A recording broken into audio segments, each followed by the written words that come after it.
Whether intentionally or unintentionally, people from the white man-made race are the only ones empowered by the media, empowered through the storytelling of the media. The reason for this is they are the only man-made race that is consistently portrayed as being fully human. The images they see of themselves and the stories portrayed about people from the white man-made race represent the full spectrums of characters, human power, potential, emotions of our species. They display every human emotion, powerful mindset, beautiful spirit, and gifts that all human beings possess. The vast majority of the time, people from the white man-made race are the only ones who play the leading roles of the hero, the leading role of the good guy who saves the day, or the amazing mother protecting and raising her children, or the glamorous movie star beauty queen that sets the standards of beauty. Now, please don't get me wrong here and misconstrue what I am saying. I'm not saying that it's a bad thing that they have these images. It is not a bad thing that people from the white man-made race are portrayed positively in the media. This is good. All human beings should be surrounded by these types of positive, powerful images about themselves. This kind of powerful storytelling. Positive images and powerful storytelling are what all human beings deserve and what all human beings need to reach the highest level of themselves. Everyone should be creating their self-concept and increasing their self-worth through positive, powerful images and storytelling. But we all know this is not happening for people of color. The problem is most of the roles people of color play are one-dimensional stereotypes with no depth or diversity of characters. And human emotion, our beautiful human powerful spirits and minds are rarely shown because we are not telling our own stories. And we are consistently viewing positive images of people from the white man-made race.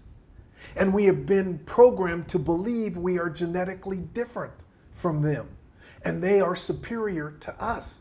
And this is completely false and wrong. In the media, every man-made race of color is portrayed with different types of stereotypes. And most of us know what the stereotypes of our man-made race are. Some of the most common stereotypes for men of color are one-dimensional, emasculated males with no masculinity. The media often depicts us as men who are not even capable of having an unscreened romance, even with someone from our own man-made race.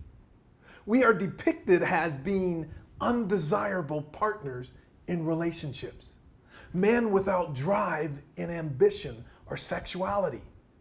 Or we are portrayed as violent, mean, oversexed villains and crime bosses and criminals, gang members, drug dealers, or terrorists. We are seen as men who abuse and disrespect women in society. We play the roles of domestic workers and gardeners and waiters and servants, or nerds who are socially awkward and/or foreigners speaking with heavy accents and broken English, lacking appropriate social skills and being viewed as being less intelligent. Or we play savages or submissive sidekicks of a white hero and savior. Or we are the comic relief who should not be taken seriously. Most of the common stereotypes for women of color are one-dimensional, hypersexualized women who are emotionally loud and out of control, or who are gold-digging divas, or submissive rather, domestic workers, who the white hero saves from the bad man from their community in man-made race. Women of color are often portrayed as prostitutes and drug addicts and living in poverty and crime-infested communities, unmarried with children. They often play maids, waitresses, and servants of people from the white man-made race. Women of color are also portrayed as nerds too, who are socially awkward, and they're portrayed as foreigners, speaking with heavy accents and broken English, lacking the appropriate social skills, and being portrayed as being less intelligent too. These one-dimensional kinds of stereotypes and storytelling of people of color are utterly ridiculous and so exhausting and so predictable, but yet they can be very damaging to your self-concept and self-worth as a person of color. This is why we will heal this and prepare for this. If we are not playing some type of inferior role to people from the white man-made race, we are eliminated from the movie or TV altogether, being underrepresented. Often we only see positive, powerful images of ourselves in movies where everyone from the movie is from our own man-made race, further indoctrinating us to believing in the false man-made construct of race and programming us to believe that we cannot compete in bigger ponds, setting boundaries and limitations on our self-concept and our imagination. According to the A.C. Nelson Company, 99% of the households in the U.S. have one or more TVs. 70% of daycares use TVs during the day. The average American watches more than 4 hours of TV every day. The number of hours of television viewing annually by Americans is over 250 billion hours a year. The average American watches 30 movies or more a year. The average American youth will spend 900 hours a year in school and over 1,600 hours a year watching TV and movies. By the time an average child finishes elementary school, they will have witnessed 8,000 murders on TV and in the movies. By age 18, they have seen 200,000 violent acts and over 40,000 murders.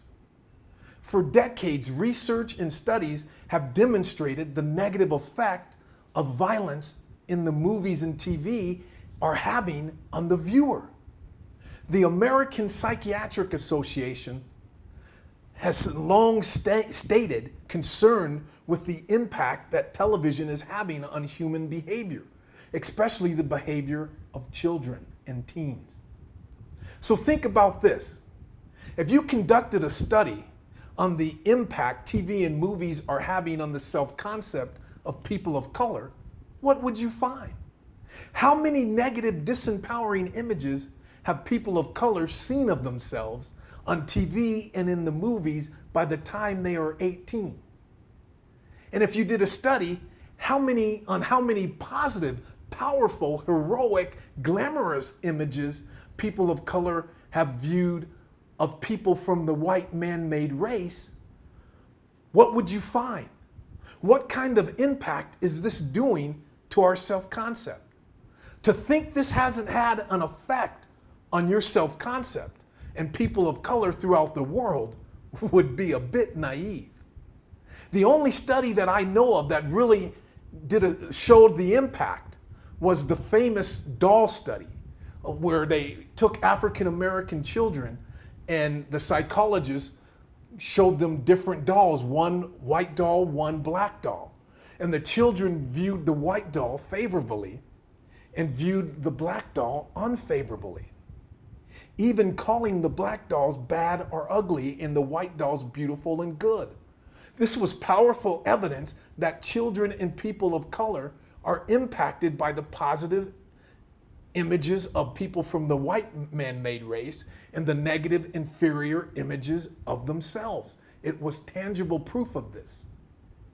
The images that we people of color are consistently exposed to are doing one or both of these things at some level. And the levels vary from man-made race to man-made race and person to person. But they are either causing us to worship people from the white man-made race or creating self-hate and self-shame. Believe me, it's impossible as a person of color in our society to not have some type of damage done to your self-concept, forcing you to either see people as superior and to worship people from the white man-made race, or to see yourself lower and to have self-shame and self-hate. There's no way around this. Our self-concept has been thrust out of alignment with who and what we genetically are. And once you grasp this and face this, you'll never be the same again.